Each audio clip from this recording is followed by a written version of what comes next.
You're watching the GameSpot co-op stage, sponsored by LEGO Star Wars: The Force Awakens.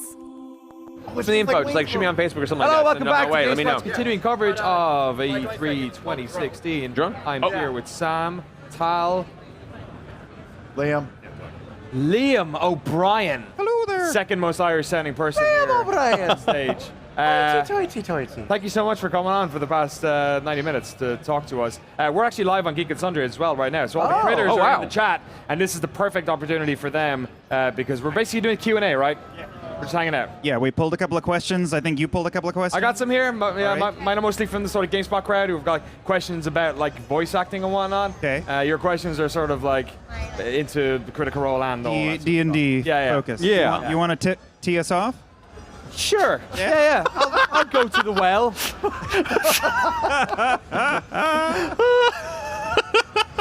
That was making Oh, amazing that faces made me back happy. there. I don't know what's going on. Boy, how about that Ashley Johnson plaid there, ladies and Yeah, gentlemen? no, right there. yeah, Yeah, right. butts just pressed That right up against signature the Last stage. of Us plaid. Laura is not a happy mom. Not at all. Thank you, Ashley. Let's get the ball rolling. Craig Danbury asking, what was the hardest role you have ever played as a voice actor? Who wants to take it? I'll go. You go. The hardest one that I did was Gollum in Shadow of Mordor. Right. Because it's tricky on the chords, but I also did all the performance capture for it, so I had to the whole time while running around like a spider monkey. Yeah. And climbing on all fours down fake mountain metal boxes, basically. Right. So between every take, my teen years are long ago. So Yeah, between yeah. takes, I'd just be, let's go again. But I would do it again in a heartbeat. That's Yeah. mine. Vocally, I mean, I played Starscream in a couple games, and that's not fun. But I think the most intimidating moment, I was doing motion capture for one of the Spider-Man games, and I had to jump off like a 12-foot high thing and tackle a woman. Okay. And I went up to her. I was like, "Oh, I don't want to hurt you." You know, and she was this big stunt woman, and she's like, "You can't hurt me." and she's like, "Try." And so I tried, did nothing to her. It was very emasculating for me. Right. You jumping off a building on?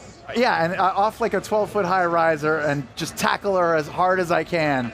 And she got up, and she was just like, did nothing to me. Didn't feel Do it again. Yeah. Cameras aren't even on anymore. Motion caps off. Let's go in the street. Do it again. Well, it's one of those things that looks great in the game, but if you actually see people doing it, it Right. basically looks like scuba men playing at Gymboree. It's kind of, it's a little odd on that level. You put that stuff in the special features. What about yourself, Dolph? Stressfully, Blanca is the most stressful thing. I can only do them in 1 hour shifts. Right, yeah. Because everything, yeah, and everything's loud, everything's yelled, and everything's all in the throat, and that's just awful. He's a monster man. He's Monster Man. Anytime you do Monster, it's going to be rough. Yeah. But and then stunt work is far more taxing than acting. Is fun and intense and great, but like stunt work of any kind is always. How often is that now part of the deal? Is that becoming like increasingly part of your role? Yeah, if you're one of the central characters on a AAA and there's performance, then yeah, I mean they'll have stunt actors, people are highly trained more than us, to take falls and stuff. Although occasionally they'll want the actor that they've hired for the role to do it. Right. For Gollum, I walked away with a grapefruit-sized welt on the inside of my leg, just from not even from scenes, but from doing like locomotion. Right. So normally, Troy Baker just kind of walks coolly across the. I had to sort of gorilla across, and every time like knee to thigh, ba-boom, and it was there for a week. I was so proud of it. Was that a strange experience? Because you're also like sort of jumping into the shoes of Andy Serkis, who had like sort of defined what that was for people. Yeah. Were you able to put your own mark on it, or was it like? I've been in love with playing him. Yeah, I've been in love with Gollum since I was a kid. Right. And it was starting with the book, then the animated version of The Hobbit that came out a long time ago. So I've been obsessed. I'd like to think so, but Andy and the animators designed the car. Right. They lent me the keys for the weekend, Yeah. and it was the best ride ever. I remember you doing that voice before you booked that gig. Yeah, like I thought you it was used a to do parlor that trick. voice all the time, just for fun. No one will ever hire me to do this. Yeah, no. Right. Oh. And you had it, you had it in the can when the call came then.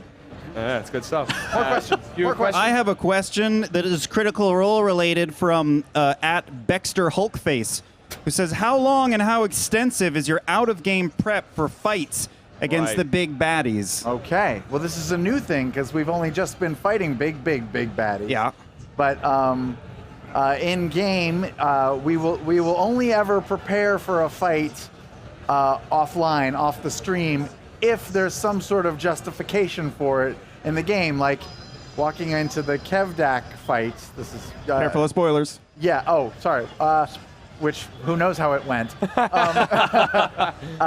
was a long approach. There was a long walk. And so we said, okay, during that walk, we probably would have planned. Right. And so between the weeks, between the show weeks, we had an epic texting battle going on with all of us saying, well, what are you going to do? What am I going to do? I don't know what I'm going to do. What are You'll you be gonna the do? bottle cap. You're the little stick. You're going to go up the middle. You do this. You do that. But then if there's a situation where, like, if you're in the belly of a large creature, you're not going to be able to talk to your party. So no planning. No planning. Yeah. Right. But we who are outside of that situation planned separately away from you guys and kind of said our own thing because we had like 2 minutes of what are we going to do, and we spent 2 minutes just going, okay, this, done. All right, good. And if we planned as badly and as long as we did via text on the show, it would be the worst show. No one wants to see that. There are a bunch of terrible ideas for hours and hours and hours. And then we pick one terrible idea and we go with it. Yeah. That's great. Yeah. Any other questions? Should we rotate? Yeah. Do you want to go take? I've got another one. We're gonna rotate everyone out. Okay, I got one more question from the Critical Role crowd, the Critter crowd. Quick. Where to go? Someone is asking what it was like designing your scrying spell for the show. For anyone who doesn't know, Sam plays a gnome bard on the show who can leave a magical poop places and peer through the poop. So we just want to look behind the curtain. Well, we play our game very late at night, and sometimes there's drinking involved. So a few times I may have pooped in the game, and after my third or fourth poop, I started thinking maybe I should come up with a reason for this. So I called Matt, and it just took an hour to figure out how it would work. But I drink a potion.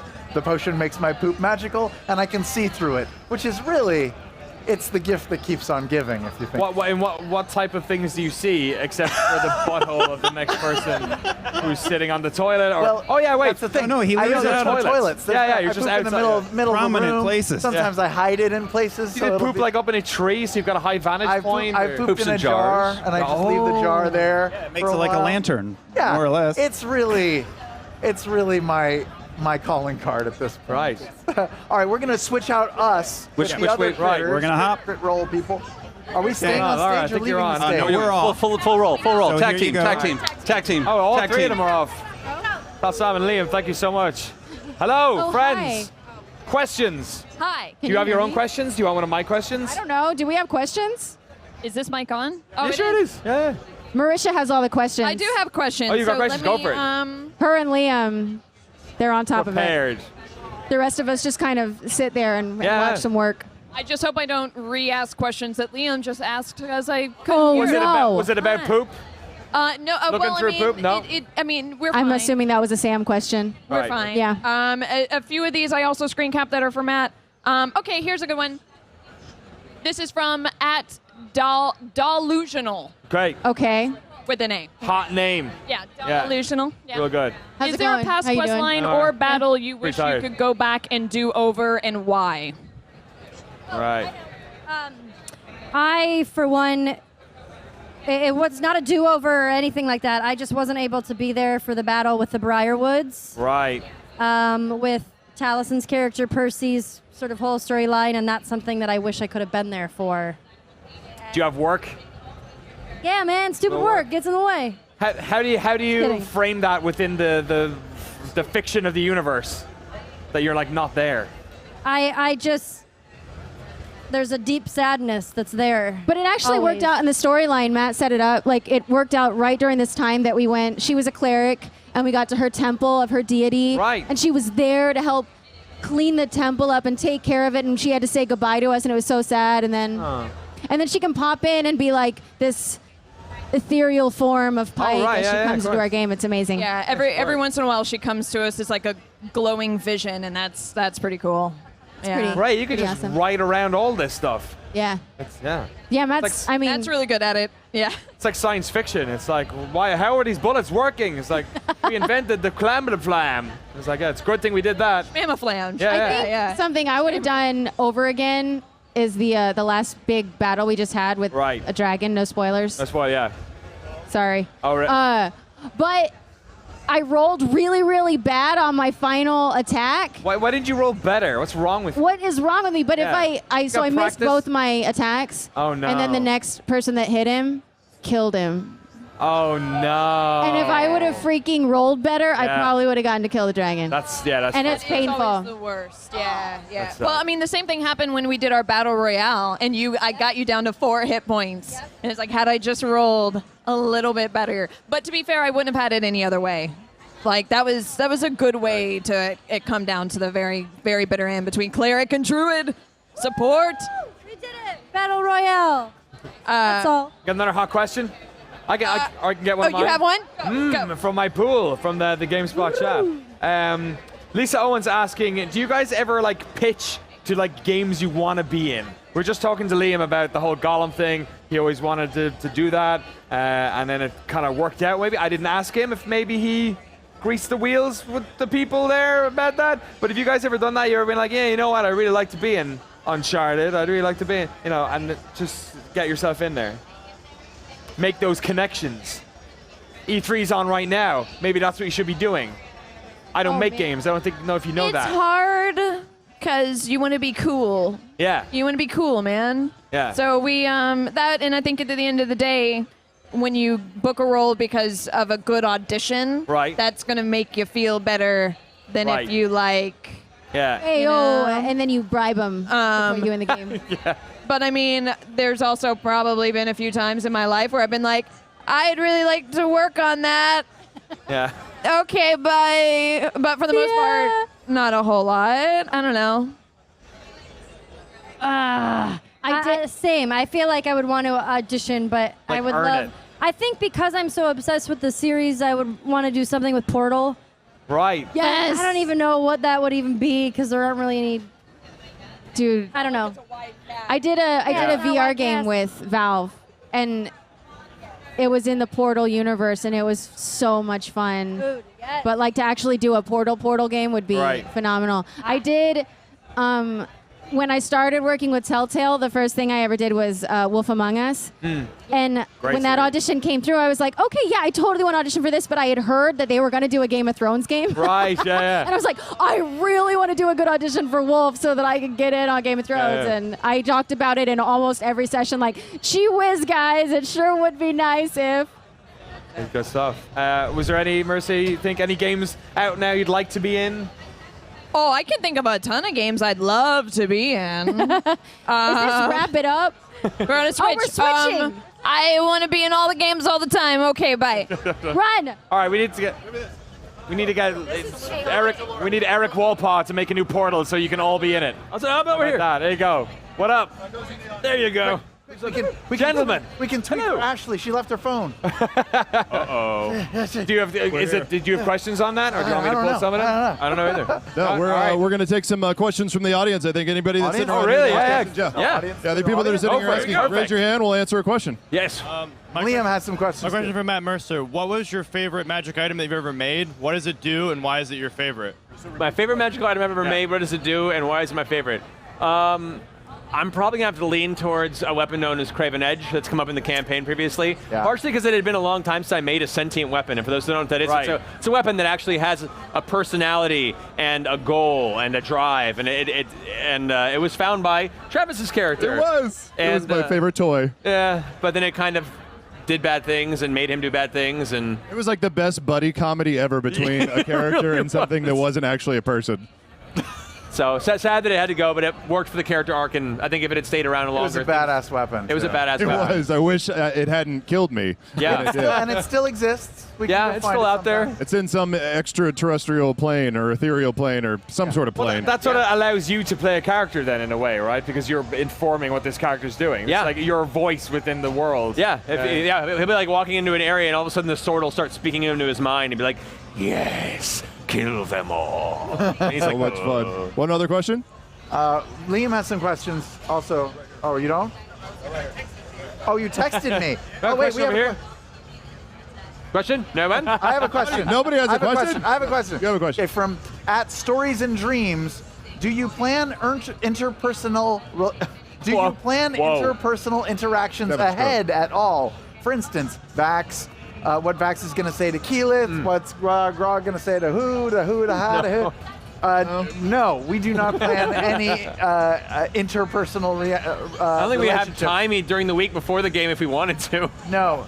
I mean, we know each other and are friends with each other, and I'm sure our friendships and relationships with each other bleed into the characters a little bit, but no way. No, it's not written or planned. We just kind of go with our heart and any other parts of our body that wants to make decisions for us. Well, I think part of the fun, too, is surprising our other players. It's kind of, it's that kind of idea of improv, of throwing someone else kind of under the bus on stage in a way. Or like, oh, so what do you think? Dragging them into the spotlight or seeing their reactions. So, I don't know. Plus, part of the real fun of the game is not, you don't want to script anything. You kind of find it as it comes. So, it's the greatest game of improv ever. We just try and actually there are times where we may throw each other like for a loop, and everybody hangs on, which is the best because then it just spirals into insanity. They're sort of vibing off of each other and like feeling that energy together. I mean, that's what makes it such compelling live viewing as well, because you feel like you're like really watching real moments that are happening, and it's not. We'll be surprised. We can spend like half an hour in between doing anything important at all just because we're talking to each other. Yeah.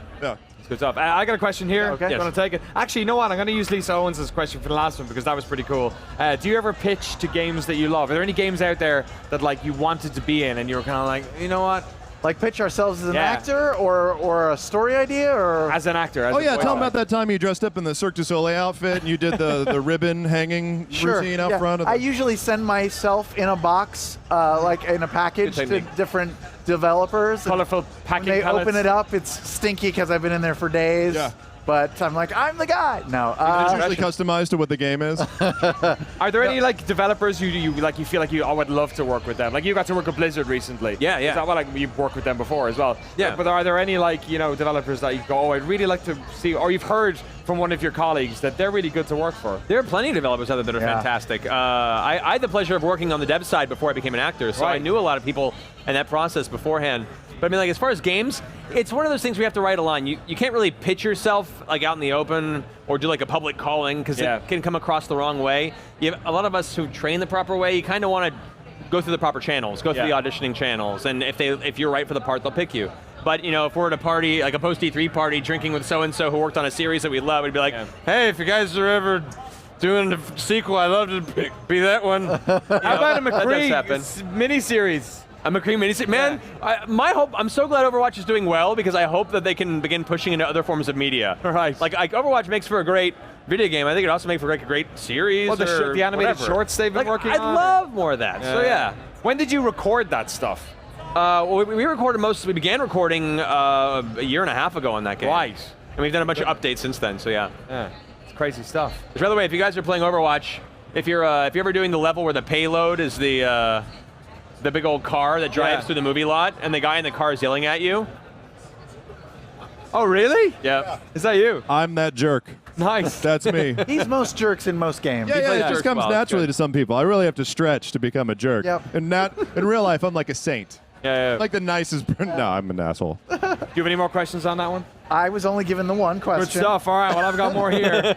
I guess another question. This sort of comes up a lot whenever I talk to like some of you guys, because voice actors are becoming so visible. Like you're becoming so. I mean, we had Laura up on the stage for Gears of War. Like so many not just familiar voices but familiar faces as well. Is that like a double-edged sword?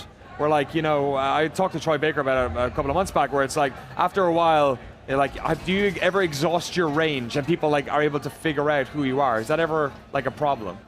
I mean, it's a concern. It's hard to say if it's a problem or not. You know, us as performers, we can only do so much as an actor than what we can do. And if we're lucky enough to work a lot, you try and make sure that you expand and differentiate your performances best to your ability. As you become more popular, especially with a lot of facial motion capture and scanning, which may use your actual face for that, then it becomes a little more difficult because you can't have the same face as the character in every game. It's always a challenge to try and stretch your range. You know, even if they are using your face, doing a different personality is the same sort of challenge that a film or a non-camera actor has. Yeah. So if there are some people who are like, and there are people that can pick out your voice very easily in games, but we just consider them fans. We appreciate the recognition. And, the majority of people aren't able to. Like, I had no idea you were McCree. And I played like hundreds of hours of Overwatch. It's working. It's working, yes. Yes. And we don't even pick it out sometimes. Like, Sam played Starscream in the Transformers game. Right, I had no idea. I had no idea when I heard the recording. I was like, oh, that's Sam?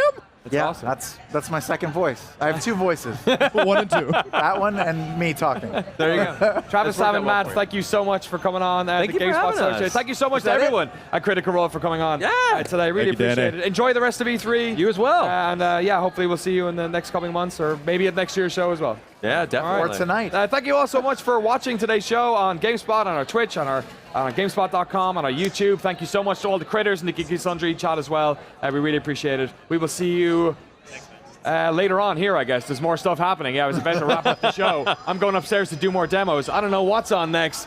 Bunch of beautiful people talking about video games. Stick around. Yeah. Up and down.